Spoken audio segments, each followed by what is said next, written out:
entre conflicto, negociación y modelos de negociación.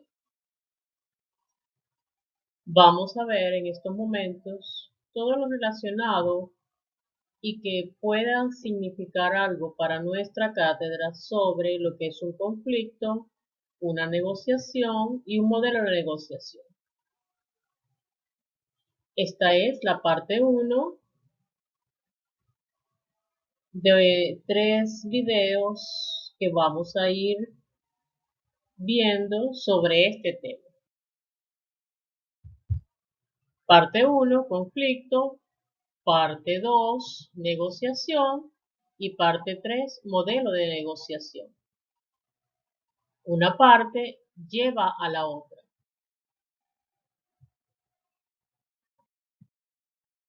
Fíjense, cuando nosotros hablamos de conflicto, tenemos que fijar bien lo que significa un conflicto. Una de las cosas fundamentales en todo conflicto es el respeto hacia la postura del otro. Miren la imagen. Dependiendo de donde veas las cosas, la percepción de la realidad puede ser muy distinta. Fíjense, tenemos una caricatura donde tenemos un muñequito viendo desde su punto de vista y ve 4 y es obvio, se ven 4. Pero el otro también lo que dice es cierto, es 3. Si yo no respeto el punto de vista del otro, voy a generar conflicto. Es aquí cuando vamos a negociar. ¿Por qué tú dices que es 4 cuando yo digo que es 3? ¿Por qué tú dices que es 3 cuando yo digo que es 4? Y es un poco esa frase, esa manera de pensar de algunas religiones, en especial la católica, ponerme en el zapato del otro. Siempre ver desde la postura del otro, sin que esto signifique dejar mis principios y mi criterio de ver la vida. Fundamental siempre en todo conflicto que haya respeto hacia el otro. Si no hay respeto hacia el otro, hay evidentemente un conflicto totalmente declarado donde por más de que usted intente negociar, no va a haber negociación. Entonces, ¿qué se hace? Aplicamos lo que veíamos en un video anterior a esta clase sobre los 17 trucos para ganar una discusión. Y muchas veces uno de esos 17 trucos es guardar silencio y retirarnos, que es la manera más elegante de ganar un conflicto, cuando ya no hay ningún tipo de negociación viable. Ok, fíjense, formas de conflicto. Tenemos dentro de esta forma de conflicto unos intereses que son antagónicos, o sea, contrarios a mí y comunes. Y hay unos comportamientos incompatibles y comportamientos compatibles. Cuando nosotros cruzamos cada uno de los comportamientos con los intereses, miren ustedes qué tipo de conflicto hay. Cuando el comportamiento es incompatible y el interés es antagónico, hay un conflicto manifiesto. Cuando el comportamiento es incompatible, pero el interés es común, hay un falso conflicto. Cuando el comportamiento es compatible, pero el interés es antagónico, hay un conflicto latente. Pero cuando el comportamiento es compatible y el interés es común, ahí no hay conflicto. Todo marcha perfectamente bien. Vamos a ver ahora las etapas del conflicto. La primera etapa es la oposición potencial, en el supuesto que hay un conflicto manifiesto o latente. La segunda etapa es juicios y sentimientos. ¿Qué juicios hago a priori sobre tal? ¿Qué sentimientos me despierta tal situación? ¿Cómo me comporto? Los comportamientos que adopto o que asumo en ese conflicto y los resultados. Evidentemente hay unas condiciones previas, hay una comunicación, una estructura para gerenciar, para buscar soluciones del conflicto y hay que tomar en cuenta las variables personales de ambas partes. Esto es importante. ¿Cómo ven cada una de las partes el conflicto, la percepción del conflicto? ¿Cómo es vista por el lado A y cómo es vista por el lado B? Ahí, lo importante es que para darle cabida, para darle solución a un conflicto, tiene que haber un conflicto o manifiesto o latente, que era lo que veíamos en la lámina anterior, un conflicto sentido. Esto me lleva al conflicto manifiesto, me doy cuenta que algo no está funcionando bien. Conductas de manejo frente a este conflicto, siempre frente a un conflicto, jóvenes. Tiene que existir una tercera persona que mire todo de manera imparcial, que no tome ningún tipo de postura. Cuando la persona que va a resolver un conflicto toma una postura, ya se genera otro conflicto, manifiesto y latente.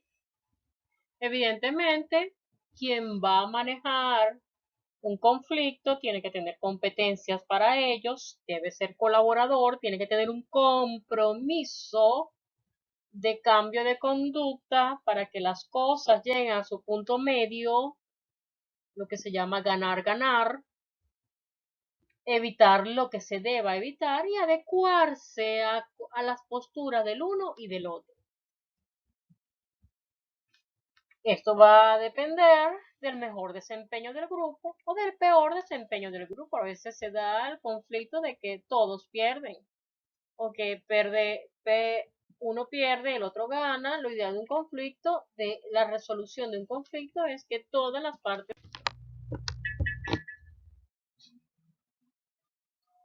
Vamos a ver en este momento la escalada del conflicto. Cómo se llega desde una rigidez en la percepción del otro hasta la agresividad. Eh, Esta escalada del conflicto tiene 9 fases. La primera fase es el endurecimiento, la segunda el debate, la tercera los hechos más que palabras, la cuarta imágenes y alianzas, la quinta dar la espalda, la sexta la amenaza, séptima primeros golpes, 8 desintegración y 9 puntos al aviso. ¿Cuál es la característica de cada una de estas fases? La primera fase, que está entre la rigidez en la percepción del otro, sus características típicas son los puntos de vista se endurecen, las partes se enfrentan y hay discusiones aisladas, tensiones, pero convicción que se puede arreglar la situación hablando. La segunda fase, dentro de la rigidez en la percepción del otro y la escalada del conflicto, es el debate, que es una polarización de pensamiento, sentimiento, intenciones, pensamiento blanco y negro, no se admite otro tipo de color, violencia verbal, se forman bandos, y una característica que comparte con el endurecimiento es tensiones, pero convicción que se puede arreglar la situación hablando.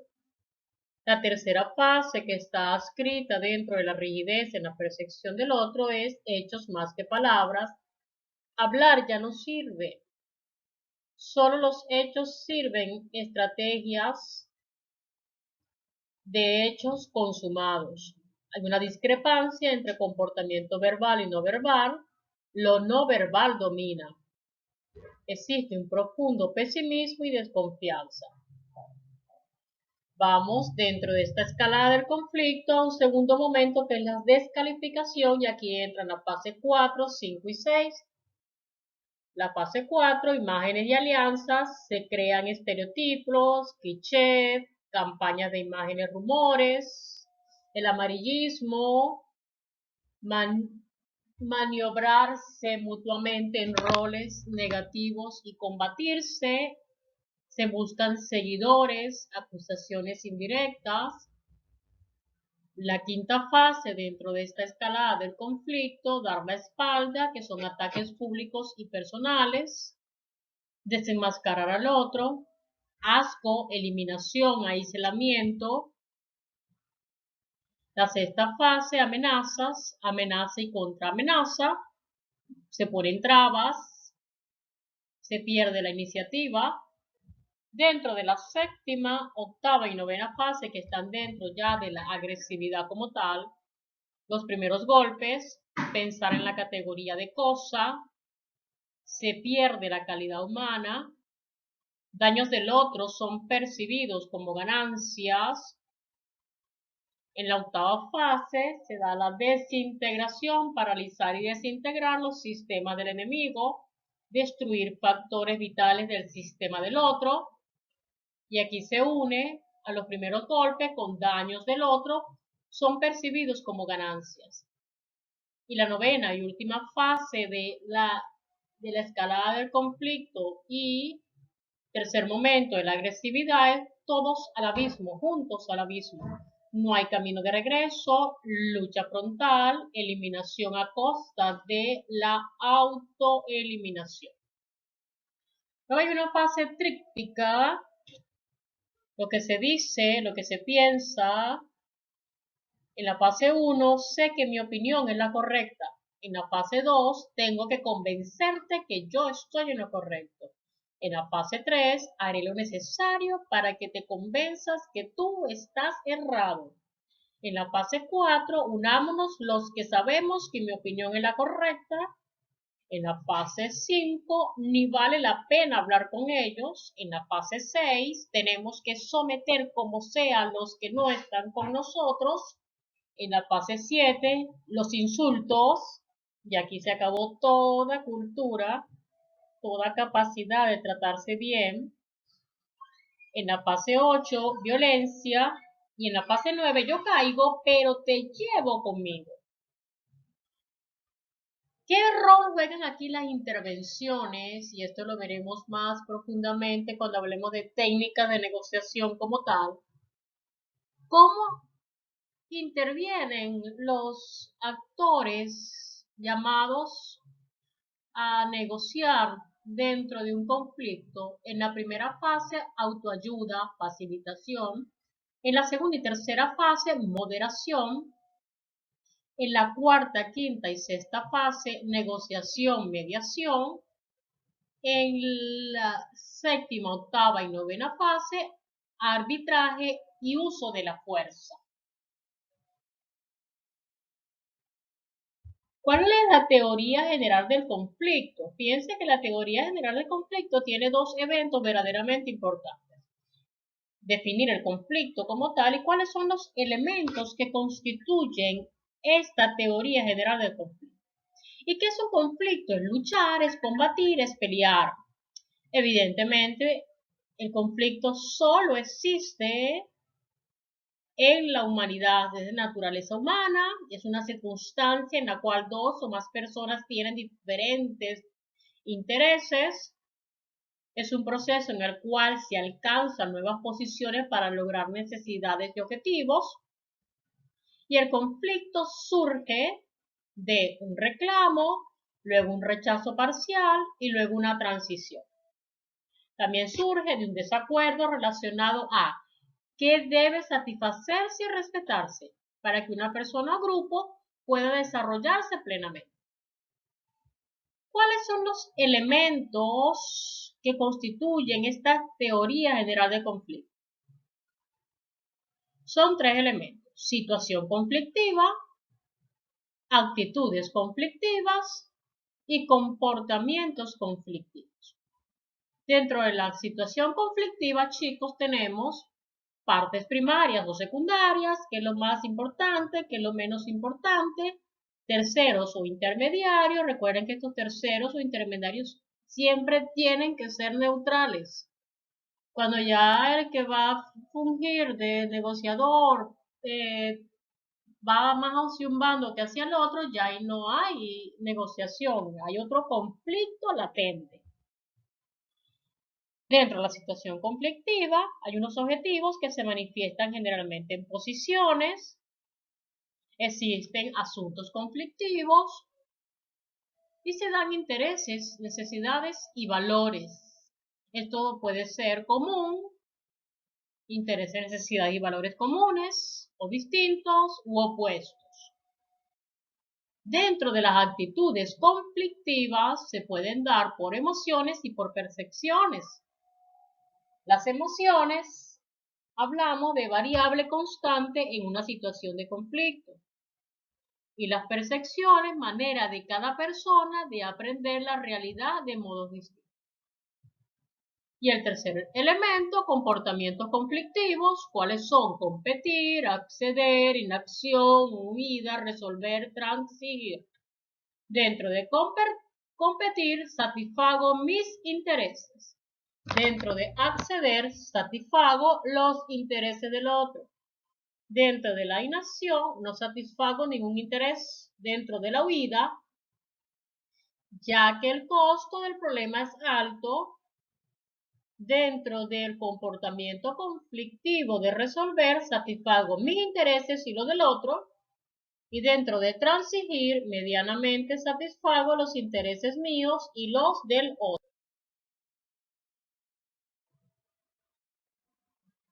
Aquí hay otra manera de ver lo que es el conflicto.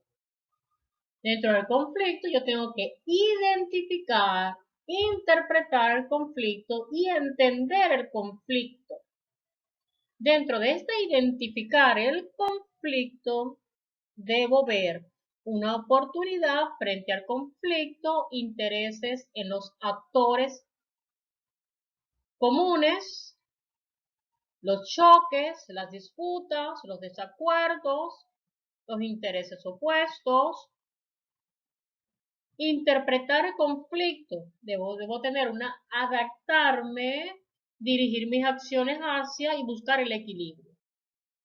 En adaptación, verificar la existencia del conflicto, que de verdad hay un conflicto latente, que hay un conflicto, que existe un conflicto como tal. Confirmar y entender el conflicto, que diríamos hacia dónde va este conflicto, qué dirección toma, y justificar aplicar la justicia y la imparcialidad, que es lo que se llama el equilibrio. Y para entender el conflicto, tenemos que preguntarnos cuál es el conflicto, cuáles son sus causas, partes involucradas, relación de las partes, antes, durante y después del conflicto, y cómo o influye el tiempo en el conflicto. Fíjense, dentro de las tipologías del conflicto tenemos, por su naturaleza, por su método de manejo, por el manejo o forma de afrontamiento y por las clases de problemas. Por su naturaleza es vertical o horizontal. Vertical, distintos niveles jerárquicos, horizontal a un mismo nivel. Por su método de manejo, disociativo o asociativo. Disociativo, complicación de las cosas. Asociativo, existe equilibrio en las metas. Por el manejo o forma de afrontamiento tenemos luchas, juegos, debates. Las luchas, conflicto por la fuerza, juego se puede desarrollar por medio de tácticas y debate se puede desarrollar utilizando la argumentación válida. Y por clase de problema están los sustantivos y los sentimentales. Los sustantivos tienen que ver con un interés material y los sentimentales, el afecto hace parte del conflicto. Esto me lleva en el actuar en el cual se puede evitar el conflicto, no reaccionar, solucionar el conflicto, acabar sin acuerdos, resolver, generar gana, generar oportunidades, o disolver, solucionar, temporalmente, olvidar. Ello me lleva al solucionar conflicto se debe tener en cuenta: identificar las posiciones individuales, los intereses en común, establecer las reglas de juego, es importante, la afectación del tiempo, si son inmediatos, introspectivos, cíclicos, se repiten, no hay solución radical, coyunturales, generan otros conflictos, o estructurales, se generan en entornos dispares. Y esto me lleva a una solución del conflicto. Hay un aspecto que pasamos por alto, es cuando yo entiendo el conflicto, lo identifico. Y al identificarlo, me lleva a la tipología del conflicto. ¿Cómo lo identifico? ¿Cuáles son los antecedentes? ¿Cómo surgió? Las causas, las posiciones, identificar la forma de afrontar por cada parte, qué posición toma cada parte, problema, cuáles son los factores, las motivaciones, cuál es el tema. Dentro de las motivaciones, necesidades, intereses, valor, y los actores, los que están involucrados dentro del conflicto o las partes, identificar los directos involucrados, las personas y los grupos. Respuestas ante el conflicto. Yo puedo asumir todas estas respuestas que están aquí: negarlo, ignorarlo, evitarlo y huirle, suprimirlo o disfrutarlo. Pero también puedo aplicar promocionarlo. ¿Qué es promocionarlo? Lo acepto, lo asumo y lo trabajo. Fíjense el ciclo de vida del conflicto como tal. Comienza desde una paz durable y termina en una conciliación. Pero cuando hay conflicto, ¿cuál es la vida útil, el ciclo de vida del conflicto? Fíjense, paz durable, de repente hay una paz estable, diplomacia rutinaria, base de datos transculturales, de la negociación y la instrucción, hay una tensión creciente, hay una paz inestable, diplomacia impeditiva, iniciativa impeditiva de la diplomacia, hay una confrontación, luego hay una crisis, diplomacia de crisis, instrucción de facultativos en herramientas de mediación, desarrollo de política, estrategia de negociación. Aquí hay un estallido de violencia, luego viene la guerra, pacificación, diálogo de facilitación, vamos a arreglar, vamos a conciliar. Se logra la aplicación de paz, instrucción del facultativo en operaciones de paz. Se confrontan, vamos a preservar la paz, instrucción del facultativo en operaciones de paz. Luego viene la reconciliación, posconflicto, construcción de paz, regla de iniciativa de paz, observación de derechos humanos, la conciliación. Muchas gracias, chicos, por la atención prestada hasta este momento. Vamos ahora a ir a la parte 2, que vamos a tratar sobre la negociación. Las referencias bibliográficas de las tres partes es la que vemos en pantalla. Estrategia de ventas y negociación de La Parra y Madero. Negociación, comunicación y cortesía verbal, García y Trujillo. Técnicas de negociación, Ovejero. Y técnicas avanzadas de negociación, Palacios Plaza. Estas referencias se van a repetir en la parte 2 y en la parte 3. Ok, nos vemos ahora en la parte 2.